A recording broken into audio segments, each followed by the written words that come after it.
tribes denouncing God, but we'll wager that Aaron's views will find their way in somehow. So with that in mind, let's take a look at Aaron's works and see if understanding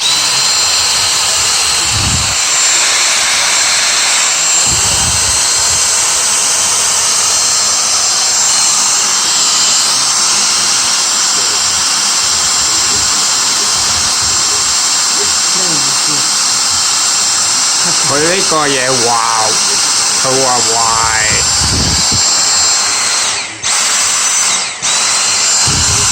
咁咧我要 show 俾佢睇，佢行得耐，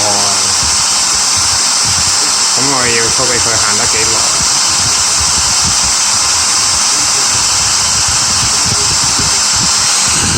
你幫我 hold 住呢個，唔該。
murder.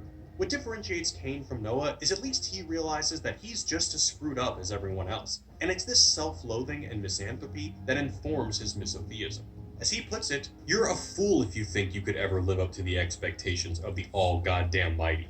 He made us, right? He made us in his own image.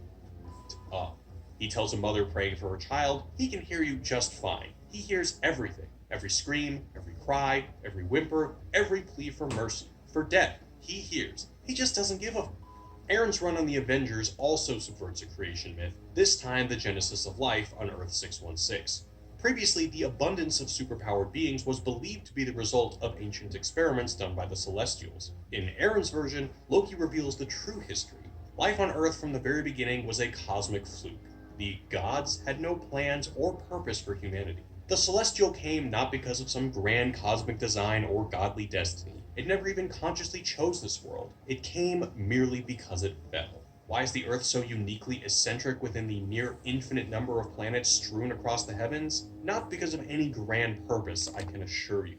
As with the goddamned, this is a deliberate inversion of the Genesis story, with the fall preceding the creation, and not the fall of man, but of God.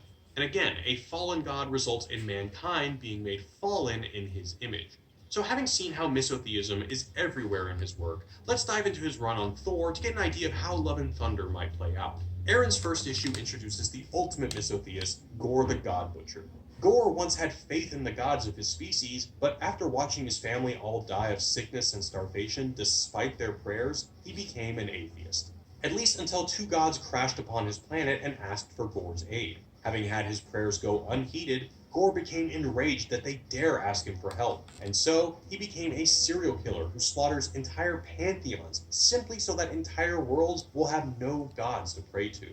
Just as he subverted the Genesis account in the Goddamned and Avengers, here Aaron subverts the gospel narrative, playing with the same motifs. Jesus was crucified to save mankind, dying and rising 3 days later.